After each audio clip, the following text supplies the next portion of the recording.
Buenos días, mi nombre es Vladimir Juárez Vallejos. Soy médico residente del segundo año de psiquiatría del Hospital Hermilio Valdizán. El día de hoy vamos a tocar un tema muy importante que es el trastorno por déficit de atención e hiperactividad. El trastorno por déficit de atención e hiperactividad, conocido con las siglas TDAH, es un trastorno del neurodesarrollo. Está dentro de los trastornos más comunes en niños y es importante porque va a interferir en el desarrollo integral de los niños.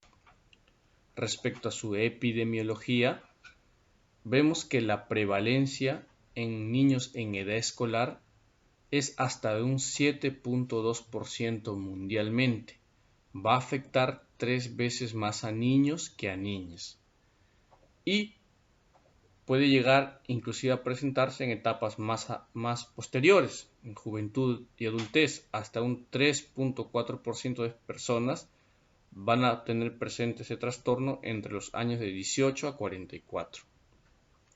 En Lima, los niños con trastornos por déficit de atención e hiperactividad son el 9.5%.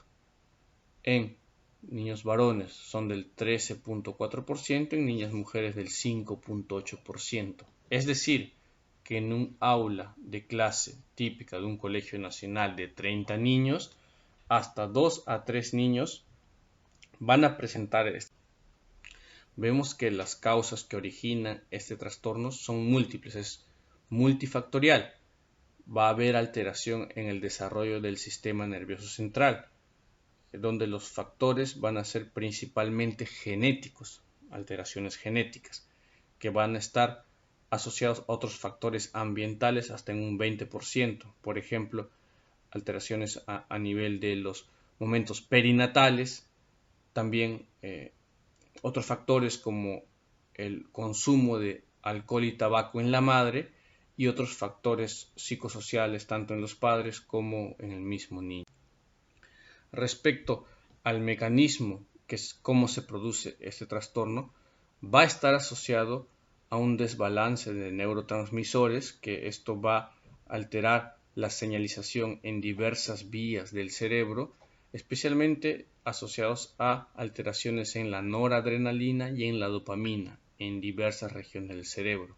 Va a haber una reducción del volumen del tamaño en diversas áreas del cerebro como el cerebelo, áreas subcorticales y principalmente la corteza prefrontal, que va a estar asociado y va a ser importante en funciones ejecutivas como la memoria y atención y la inhibición de respuesta, que va a presentarse alterado en este trastorno. Respecto a su presentación a la clínica, vemos principalmente 3 tipos de presentaciones. La presentación predominante inatento, que es la más común, que está más asociada a mujeres. Otro que es el combinado, que es el segundo más común. Y también en el que predomina el tipo hiperactivo e impulsivo, que este va a estar asociado más a los niños pequeños y más asociado a los niños varones. Respecto a los síntomas de inatención, a estos niños se les describe como si fueran distraídos, desordenados. En ellos se va a observar que hay una falla en prestar la debida atención a los detalles. Se va a notar que hay errores por descuido. Ellos van a presentar dificultades para mantener la atención. Van a parecer que cuando uno les habla, parece que no están escuchando cuando se les habla directamente. No van a seguir las instrucciones y no van a terminar las tareas que se le indique. Otros síntomas de inatención son que se observa la dificultad para organizar tareas y actividades. Estos niños también van a evitar o les va a disgustar iniciar tareas que demanden mucho esfuerzo mental. También es común que pierdan cosas necesarias para las tareas, por ejemplo en el colegio o en casa. También se observa que se van a distraer con facilidad por estímulos externos múltiples y generalmente van a olvidar las actividades cotidianas, de hacerlas y terminarlas. Los síntomas de hiperactividad e impulsividad aquí se van a describir a los niños como traviesos o inquietos. Por ejemplo, los niños van a jugar y van a golpear con manos o pies y se van a retorcer en el asiento, no pueden quedarse quietos. Se van a levantar en situaciones en que se espera que estén sentados. También se observa que van a corretear o trepar en situaciones que no son apropiadas, que no deberían hacerlo. Y se va a notar que son incapaces de jugar o de ocuparse tranquilamente en algún juego. Otros síntomas de hiperactividad o impulsividad son que estos niños van a parecer como que están siempre ocupados, como que hay un motor que los impulsara. También se observa que hablan excesivamente, que van a responder inesperadamente o antes de que se les termine de preguntar. Se va a observar también que hay dificultad en esperar su turno y ellos también van a interrumpir o se van a inmiscuir en actividades de otros, por ejemplo, respecto al diagnóstico, el diagnóstico es eminentemente clínico, ¿no? Con una buena historia clínica, generalmente debe ser hecho por un profesional con experiencia, típicamente un psiquiatra infantil, un psiquiatra con experiencia en ver este tipo de trastorno, un neuropediatra con experiencia o un pediatra con experiencia también en este tipo de trastornos. Se va a requerir una evaluación completa. Va a ser necesario que se obtenga los datos del niño, de los padres, de los profesores y del entorno. Respecto al diagnóstico, bueno, usando el manual diagnóstico y estadístico de los trastornos mentales, el DSM-5 que se usa en psiquiatría, el cual nos dice que cuando el niño el adolescente tiene menos de 17 años, van a requerir al menos 6 síntomas. Y si tiene al menos 17 años, va a requerir al menos 5 síntomas de los mencionados anteriormente. Estos síntomas tienen que estar presentes en al menos 2 ambientes, ¿no? Típicamente casa y colegio, y estos síntomas deben ser constantes, persistentes, deben durar al menos 6 meses. Ahora es importante mencionar, como es un trastorno de neurodesarrollo, estos síntomas deben iniciarse desde antes de los 12 años. Y estos síntomas van a ser tan importantes que van a afectar su desempeño académico, social, ocupacional, en múltiples áreas de la vida del niño o el adolescente. Y también se debe haber descartado que hay otras mejores causas o más posibles causas, como causas médicas y mentales que estén asociados a estos síntomas, ¿no? Se sabe que este trastorno se puede diagnosticar inclusive tan tempranamente como desde los 4 años. Bueno, una vez tengamos el diagnóstico de este trastorno, es importante buscar o descartar que haya alguna otra comorbilidad. Por ejemplo, hasta un 50-80% se asocia a un trastorno oposicionista desafiante. Hasta un 20-40% se asocia a síntomas o trastornos de ansiedad. Hasta una tercera parte se asocian a trastornos de conducta. Hasta otra tercera parte se asocia a síntomas o trastornos de depresión. De un 20 al 60% están asociados a un trastornos de aprendizaje.